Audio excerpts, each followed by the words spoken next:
We're starting on the floor in a straddle position. Lift up, reach to the ceiling, elongating from the hip. Other side, lift up out of the hip. We're going to twist, try and saw off your pinky toe. Same thing other side. We're going to do a total of 6 times as we punch it. Try and pass the foot and then back to the center. Here we go, number 2, lift up out of the hip. Other side, lift up out of the hip. Keeping an upright posture. We're not collapsing here. We're trying to get the flat back motion as we move a little bit more dynamically through the postures. Punch. Here we go. 3, lift up, saw the pinky toe, punch and reach past the foot, punch and reach past the foot, keeping the hips on the floor. And that's the challenging part as you go through these, and sometimes you can see my hip comes up a little bit. It's the tightness of the hamstring there, popping it up. So we really want to focus on super gluing those hips down, the back of the legs, flexing the feet the whole time, so we're getting a calf stretch as well. And we punch with a lot of power here, really digging deep behind the knee into the hamstring, squeezing the glutes. Flat back, do as much as you can, reach. And again, we're moving a little quicker because this is the beginning of our movement patterns to prep the body for workout. And then we're going to move on to the back. These are done slowly first. It's just lying bent knee, warming up the hamstring. We flex and we stretch.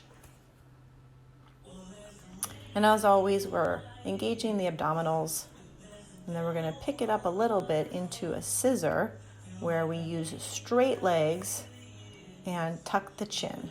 And we got alternating 20 scissors, drawing the abs in, flexing the foot, straightening the leg. You just go until you can get that leg straight. And even if it doesn't get straight, you fight for it. We cross and then switch. Cross the legs and then switch. Just drop them to the side. This feels really good on the low back. Getting our twisting motion started. Still drawing the abs in, relaxing. You'll see my shoulder pops up a little bit on each side. That's just a little bit of pec tightness there. And yours might do the same thing. So we've got 10 cross leg drops. We're going to flip over onto all fours to cat and camel. We're rounding and then reverse eyes up for 8. And as you flow through these, we're tucking the glutes. So you're not rounding from the mid upper back.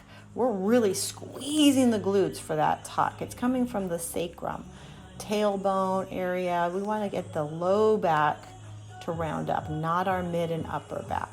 So you should feel the glutes squeeze every time. And again, that's for 8. And then we're going to sit back into our heels for a slide, reach, and lift for shoulder mobility. So we slide the hand, flip the thumb up, and lift up. And even if you can't get your arm up that high, if it only comes up a few inches because of shoulder impingement, that's okay. Slide, flip, lift. Very important that we slide and then flip the hand like you're cutting something, thumb to the ceiling. So what that does is activate the serratus anterior to move. It helps that shoulder blade to draw back down into place. And again, if you can't get your arm straight and locked out up past your ear, you just do what you can. But fight for getting that elbow locked out as much as possible. We've got alternating 18. We're going to take it into a downward dog. And we're going to start opening up in a more active pattern. Drop the head between the shoulders, kick the leg up, turn the hip out, switch. Kick the leg up, turn the hip out, switch. We're alternating 10, so 5 each side. And we're pushing from the palms, pushing that head in between the shoulders.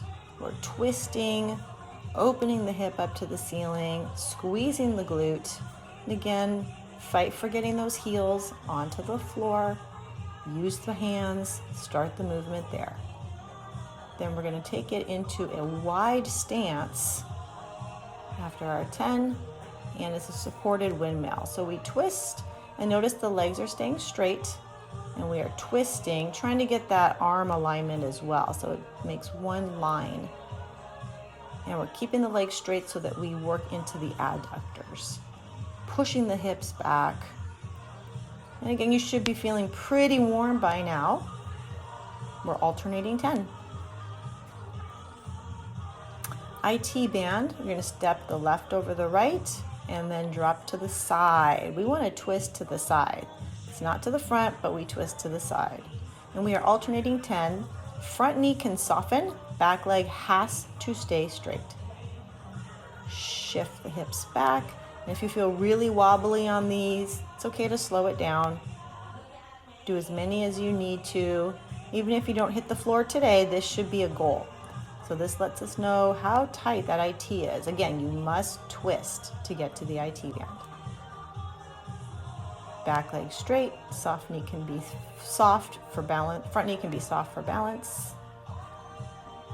You might need a little block to hold on to when you come down if you can't hit the floor yet. We're almost there. We're going to take it to arm crisscross.